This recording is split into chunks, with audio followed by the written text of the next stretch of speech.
ফিরে এলাম বিরতির পর। আপনারা দেখছেন ধর্মযুদ্ধ 2024। আপনাদের সঙ্গে রয়েছে আমি অঙ্কুর। যে আলোচনায় আমরা ছিলাম সেখানে আমি আসবো একবার রাজনৈতিক বিশ্লেষক সুকান্ত ঘোষের কাছে। একটা বিষয় আমরা দেখতে পাচ্ছি, এই যে ধরুন বারংবার যাতায়াত চলছে এই দুটি রাজনৈতিক দলের মধ্যে, এবং ভারতীয় জনতা পার্টি কিন্তু আমরা যেমন দেখলাম দার্জিলিং কেন্দ্রে রাজু বিস্তের বিরুদ্ধে তাদেরই দলের বিধায়ক বিষ্ণুপ্রসাদ শর্মা দাঁড়ালেন, কিন্তু তার বিরুদ্ধে কোনো শাস্তিমূলক পদক্ষেপ করা হলো না। এই যে সৌমেন রায় ঠিক নির্বাচনের প্রাক্কালে রায়গঞ্জ আর উত্তর দিনাজপুরের বিধায়ক, তিনি আবার ভারতীয় জনতা পার্টিতে ফিরে গেলেন। মাঝখানে 4 বছর তিনি তৃণমূল কংগ্রেসে কাটালেন, তারপরে আবার ফিরে এলেন ভারতীয় জনতা পার্টিতে। তাকে অনায়াসে ঘরে ফেরত নিয়ে নেওয়া হলো। এগুলো কি খুব ভালো বার্তা যায় স্থানীয় স্তরে? না, এটা তো তৃণমূল স্তরে যারা কর্মকর্তা রাজনীতি করে বা যে কোনো রাজনৈতিক দলে তাদের কাছে প্রভাবটা কিন্তু একটা বিরূপ প্রভাব পড়ে। চায়ের দোকান হোক, যে কোনো আলোচনা, এই যে দলত্যাগ বিরোধী আইন যেটা রাজীব গান্ধী চেষ্টা করেছিলেন, এই দলত্যাগ বিরোধী মানে কোথাও গিয়ে ওয়াশিং মেশিনের মতো কাজ করে, যে আমি তৃণমূল থেকে বিজেপিতে এলাম, বিজেপি থেকে তৃণমূলে এলাম, মানে আমার কোনো দোষ নেই। মানে প্রশ্ন এই জায়গাটায়, যদি এখানে বিজেপি কোনো একটা অন্তত একটা উদাহরণ সৃষ্টি করতে পারতো, যে রাজীব বন্দ্যোপাধ্যায়কে যখন নেওয়া হলো এবং তার পরবর্তীতে তাকে বন সহায়কের পদে প্রচুর পরিমাণ অভিযোগ ছিল, তারপরে আমার প্রশ্ন এই জায়গাটায় যে আমাদের বিজেপির যে প্রতিনিধি তিনি বলছেন যে না, বিজেপি কখনোই অন্যায়ের পক্ষে নয় এবং যারা অভিযুক্ত তাদের নেওয়া হয় না, কিন্তু কোথাও গিয়ে এটা কিন্তু একই মুদ্রার এপিট আর ওপিট তৃণমূল এবং বিজেপি। এটা কিন্তু এই যে পথটা দেখানো হচ্ছে, এই পথটা কিন্তু একটা বাজে প্রভাব এই কারণেই বলছি যে কেউ অন্যায় করলে, কেউ কোনো রকম কারচুপি করলে, কেউ কোনো দুর্নীতি করলে তার কিন্তু কোনো গায়ে লাগছে না, মানে সয়ে গেছে ব্যাপারটা। আমি আজকে তৃণমূলে, কালকে আমি বিজেপিতে, মানে প্রসঙ্গটা এরকম হয়েছে যে আমার অবস্থান ঠিক নেই। তাহলে যারা রাজনৈতিক মানে প্রতিনিধি, রাষ্ট্রের প্রতিনিধি, তাদের যদি অবস্থান নিয়ে এরকম দোদুল্যমান অবস্থা হয়, তাহলে তো তার বার্তা খারাপ যেতে বাধ্য, মানে এবং ইয়াং জেনারেশন বিপদে চালিত হবে। সেটাই হচ্ছে। এই যে কালিয়াগঞ্জে সৌমেন রায় ফিরে চলে এলো আপনাদের দলে, আপনারাও ঢাক বাজিয়ে তাকে নিয়ে নিলেন, এটা খুব ভালো। দলের উচ্চ নেতৃত্ব মনে করেছেন বলে নিয়েছেন, উচ্চ নেতৃত্বের সিদ্ধান্ত। এবার দলগত যা স্ট্র্যাটেজি হবে সেটা তো আমরা কাউকে বলতেই যাবো না। সেটা 4 তারিখ 4 জুন যখন নরেন্দ্র মোদী আবার সরকার গড়বেন 400টা আসন নিয়ে দেশের বুকে, তখন আপনারা এই সবের উত্তর পেয়ে যাবেন। তার মানে নির্বাচনে জয়লাভটাই শেষ কথা। আপনারা যে মুখে যে দুর্নীতির কথা বলেন, দুর্নীতিকে আপনি অস্বীকার করতে পারবেন হয়নি পশ্চিমবঙ্গের বুকে। আজকে 43 থেকে 44টা চলছে। ভারতীয় জনতা পার্টির সুনেত্রা পাওয়ারকে যে এখানে আসার পরে ওয়াশিং মেশিন হয়ে গেল, এই যে ওয়াশিং মেশিনের তত্ত্ব আপনাদের বলা হয়, সেগুলো কি অস্বীকার করতে পারবেন আপনি? আমি পশ্চিমবঙ্গে যেমন দুর্নীতি অস্বীকার কখনোই কেউ করে না, কিন্তু ঠিক একই রকম ভাবে যে বিজেপি আঙুল তোলে, সেই বিজেপি আঙুল তোলার পক্ষে উপযুক্ত সিদ্ধান্ত এবং দল মনে করেছেন, এবং এটা আমাদের ব্যক্তিগত স্ট্র্যাটেজি। আমি তো বলেই দিচ্ছি, 4 তারিখের পর অর্থাৎ 4 জুনের পর যখন নরেন্দ্র মোদী তৃতীয়বারের জন্য 400 আসন নিয়ে সরকার করবেন আবার দিল্লির মসনদে, তখন আপনাদের কাছে পুরোটাই পরিষ্কার হয়ে যাবে। কারণ মানুষ জানতে পারে যে দুর্নীতির বিরুদ্ধে যদি একমাত্র দাঁড়াতে পারে, তাহলে বিজেপি সরকার ছাড়া আর কেউ নেই। মানে আপনারা দাঁড়িয়েছেন?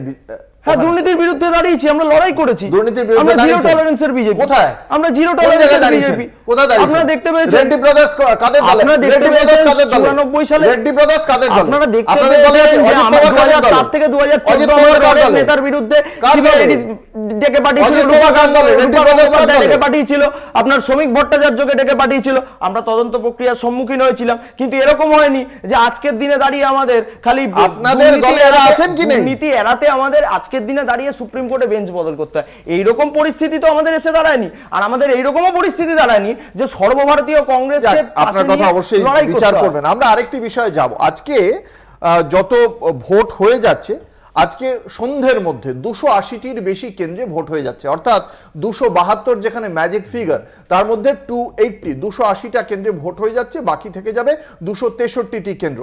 ফলে আজকে অর্ধেকেরও বেশি সংখ্যক আসনে যেহেতু ভোট হয়ে যাচ্ছে, আমার রাজনৈতিক বিশ্লেষক সুকান্ত ঘোষের কাছে প্রশ্ন যে এই অর্ধেকের বেশি আসনে ভোট হয়ে যাওয়া, গত দুটো ফেজে যেরকম ভোট পড়েছে 60%-এর আশেপাশে, 66, 65 এরকমই, হঠাৎ করে দেখলাম 6% ভোট প্রায় বেড়ে গেল পার্সেন্টেজটা।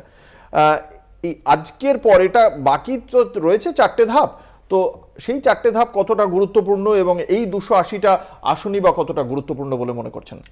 দেখো অঙ্কুরদা, বিষয়টা হচ্ছে যে ভোটদাতাদের আচরণ অনেক কিছুর উপর নির্ভর করে। এবার যেটা আপনাদের সংবাদদাতাই বলছিলেন যে আবহাওয়ার উপরও নির্ভর করে। যে গরমটা ছিল, এখন এই গরমটা না থাকার কারণে কিন্তু বিভিন্নভাবে বিক্ষিপ্তভাবে হোক মানুষ কিন্তু এসেছে, এবং সেটা কিন্তু 70%-এ আসা মানে অনেক সময় হয় কি যে এই ভোটারদের আচরণটা, যেটা আমরা লোকসভাতে লক্ষ্য করছি, যেটা পাহাড় থেকে শুরু হয়ে আস্তে আস্তে সমতল হয়ে এরপর কলকাতামুখী হবে ভোট, সেখানে কিন্তু ভোটদাতাদের হার প্রচুর পরিমাণ বেড়ে যাচ্ছে।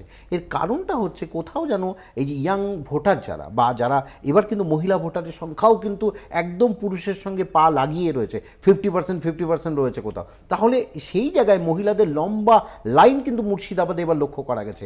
তাহলে কোথাও যেন জনগণ এই রাজনৈতিক ব্যবস্থা সম্বন্ধে, যেটা পলিটিক্যাল অ্যাপাথি বলে, রাজনৈতিক ব্যবস্থা সম্বন্ধে অনীহা, সেটা কিন্তু দেখা যাচ্ছে না। যেটা কিন্তু অনেকে প্রজেক্ট করা শুরু করেছিল যে পশ্চিমবঙ্গের এই যে এত দুর্নীতি, এত সমস্যা, তার জন্য বা সারা ভারতবর্ষে, কিন্তু সেটা কিন্তু নয়। ভোটদাতারা কিন্তু এই রাজনৈতিক ব্যবস্থা সম্পর্কে আমার মনে হয় সদর্থক ভূমিকা রাখছে।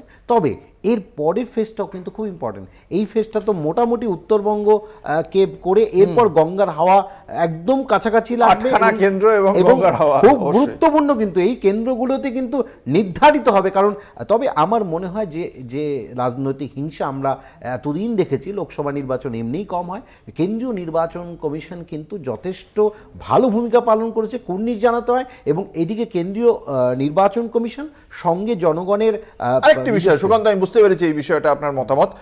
আমরা দেখলাম যে আজকে যে 94টি আসনে হওয়ার কথা ছিল, 94টি আসনে ভোট হচ্ছে না, 93টি আসনে ভোট হচ্ছে। তার কারণ গুজরাটের সুরাতে বিনা প্রতিদ্বন্দ্বিতায় জিতে গিয়েছে পৃথ্বীরাজের দল। তো সেক্ষেত্রে মানে এই সুরাত এমনই একটা কেন্দ্র যেটা মোরারজি দেশাই এক সময় যেখান থেকে দাঁড়াতেন, 2014 আর 2019-এর রেজাল্ট যদি দেখি, সেখানে প্রায় 75%-এর বেশি ভোট পেয়ে জিতেছিলেন সুরাতের বিজেপি প্রার্থী। তারপরেও সুরাত এবং ইন্দোর এই দুটি জায়গাতেই কংগ্রেসের প্রার্থীকে নিজের দলে টেনে নিয়ে ভারতীয় জনতা পার্টি সেই দুটি জায়গায় বিনা প্রতিদ্বন্দ্বিতায় জয়লাভ করছে। কি মনে হয়, মানে এই প্রয়োজনীয়তাটা কেন হচ্ছে? যেখানে 400 পারের স্বপ্ন দেখছে বিজেপি, সেখানে এই জায়গাটা কেন প্রয়োজন হচ্ছে? আমার মনে হয় অঙ্কুরটা, যে কোনো রাজনৈতিক দল যখন থাম্পিং মেজরিটির দিকে চিন্তাভাবনা করে, তখন কিন্তু তাদের কোনো প্রস কনস ভাবে না, এবং যেন তেন প্রকারেণ বাই হুক অর ক্রুক তারা কিন্তু চেষ্টা করে রাজনৈতিক ক্ষমতাকে দখল করতে। এবং যেটা তুমি বললে, সুরাটের উদাহরণটা দিলে, এই প্রয়োজনীয়তাটা সত্যি কিন্তু এই প্রয়োজনীয়তা নেই। কিন্তু কারণ যেখানে 400 পার বলছে, সেখানে তারা কিন্তু এই ধরনের যখন অন্য দল ভাঙিয়ে আনার অর্থ হলো কোথাও গিয়ে কিন্তু নিজেদের মধ্যে হয়তো যে আমাদের তো একটা নিজেদের মধ্যে সংখ্যা আছে এই তো আপনাকে আমি খুব পরিষ্কার বলে দিচ্ছি, 2023 সালে যখন বাংলায় পঞ্চায়েত নির্বাচন হয়েছিল, তখন বিনা প্রতিদ্বন্দ্বিতায় তৃণমূল বিনা প্রতিদ্বন্দ্বিতায় সিপিএম জিতে গেছিল। এবার বিষয়টা হচ্ছে, আপনি যে সুরাটের কথা বলছেন এবং ইন্দোরের কথা বলছেন, সেখানে ভারতীয় জনতা পার্টির সরকার, সেখানে মানুষ ভারতীয় জনতা পার্টির ওপর আস্থা রাখে। সেখানে মানুষ জানে যে আমাদের উন্নয়নের স্বার্থে, আমাদের এখানে হাইওয়ের স্বার্থে, আমাদের এখানে জলের স্বার্থে, যে বিজেপি তথাকথিত কোট আনকোট উন্নয়নের বিরুদ্ধে মুখ খুলে ছিল, আজকে সেই বিজেপি বলছে সেই সেম উন্নয়ন হচ্ছে সুরাত এবং ইন্দোরে, তাই তো? অবশ্যই। যদি সেখানে বীরভূমেও যেমন উন্নয়ন হচ্ছে, ওখানেও তেমনি উন্নয়ন হচ্ছে। বীরভূমে তো খালি গরু পাচার হয়ে গেছে, আর তো কিছু হয়নি। তাহলে তো আপনারা সেই সময় বলেছিলেন অনুব্রত মণ্ডল আপনাদের নমিনেশন ফাইল করতে দেয়নি। ইন্দোর ওই দু জায়গায় আমাদের ভারতীয় জনতা পার্টির সরকার, মানুষ ওখানে আস্থা রেখেছে। 24-এর সেমিফাইনাল হিসেবে রাজস্থান, মধ্যপ্রদেশ, ছত্তিশগড়, গোয়া হিসেবে বলেছিল। এই যুক্তি কখনোই খাটে না। যেটা বলছেন যেটা আগে তুমি বলতে চাইলে যে উন্নয়ন রাস্তায় দাঁড়িয়ে আছে, যেটা আমরা দেখেছি, এবং সেটাই কিন্তু উন্নয়ন যে কোথায়, মানে সেই আজকে তাহলে বাংলার ছেলেগুলোকে নয়ডায় যেতে হচ্ছে কেন? এখানে তো চাকরি করতে পারতো জনগণ। আজকে বাংলার ছেলেগুলোকে দল বানিয়ে অন্য দলের ক্যান্ডিডেটকে যখন আনতে হয়, তাহলে কোথাও গিয়ে শঙ্কিত, আমি যেটা বারবার বলছি, যে আমি কি আদৌ ম্যাজিক ফিগার পাবো, এটা কিন্তু প্রশ্ন থাকছে। আমি তো বারবার বলছি ফলাফল ভালো হতে পারে, কিন্তু কোথাও এই 400 পার এই কথাগুলো আদৌ কি সত্যতা রয়েছে বা পাবে কি, সেটা নিয়ে হয়তো কোনো কারণে শঙ্কিত বিজেপি, আমি এটা মনে করি। আর এই বিজেপি যে বারংবার একদিকে যেমন 400 পারের কথা বলছে, উন্নয়নের কথা বলছে, তার সঙ্গে সঙ্গে দুর্নীতির যে আঁচ, এই যে অজিত পাওয়ার বা রেড্ডি ব্রাদার্স যাদেরকে ভারতীয় জনতা পার্টি নিচ্ছে, বা এই সুনেত্রা পাওয়ার দুদিন জয়েন করেই তার সমস্ত ওয়াশিং মেশিনে তার সমস্ত পাপ কলঙ্ক ধুয়ে বেরিয়ে গেল, এটা আসি, এটাকে কিভাবে দেখছেন? এটা কি বিজেপির জন্য খুব ভালো হচ্ছে? না, আমার মনে হয় যেটা বিজেপি এটা করতে পারতো, যেটা তৃণমূল কংগ্রেসও কিন্তু, যেটা যখন 2011-তে মমতা বন্দ্যোপাধ্যায় এসেছিলেন প্রচুর মানুষ আশীর্বাদ করেছিল এবং প্রচুর মানুষ কিন্তু এরকমও হয়েছে, আমি এটা উত্তরবঙ্গেও দেখেছি, যখন মমতা ব্যানার্জি আসতেন হাজার হাজার মহিলারা মানুষেরা দেখতে বেরোতেন। আমি সেটাই বলছি, যে জায়গায় আজকে মোদি কারিশমা, মোদি ইজম যাই বলা যাক না, সেখানে কিন্তু নিজেরাই চেষ্টা করছেন যে উন্নয়নেরকে সামনে রেখে তারা ভোট চাইতে যাবেন এবং তারা তো ভাবছেনও সেখানে যদি অন্য দল থেকে ভাঙিয়ে আনতে হয় এবং তাকে যদি আমি একটা প্রার্থী করে দিই, তখন কিন্তু আমার এই বার্তাটা যাবে যে আমার দলের কি কোনো ক্যান্ডিডেট নেই, বা আমি কি সেই জায়গায় পৌঁছইনি যে একটা আমি জনপ্রতিনিধি তৈরি করতে পারি। কিন্তু একটা প্রশ্ন থাকছে। অবশ্যই আমাদের আজকের আলোচনা আপাতত এখানে শেষ হচ্ছে। রাতে অবশ্যই এই আজকের নির্বাচন নিয়ে বিশ্লেষণ থাকবে বিশেষ অনুষ্ঠানে, এবং আজকের আলোচনায় আমাদের সঙ্গে উপস্থিত ছিলেন রাজনৈতিক বিশ্লেষক সুকান্ত ঘোষ, রাজ্য বিজেপির মুখপাত্র পৃথ্বীরাজ মুখোপাধ্যায়। আপনাদের দুজনকেই আপনাদের মূল্যবান মতামতের জন্য অসংখ্য ধন্যবাদ। দেখতে থাকুন কলকাতা টিভি, রাত দিন 7 দিন।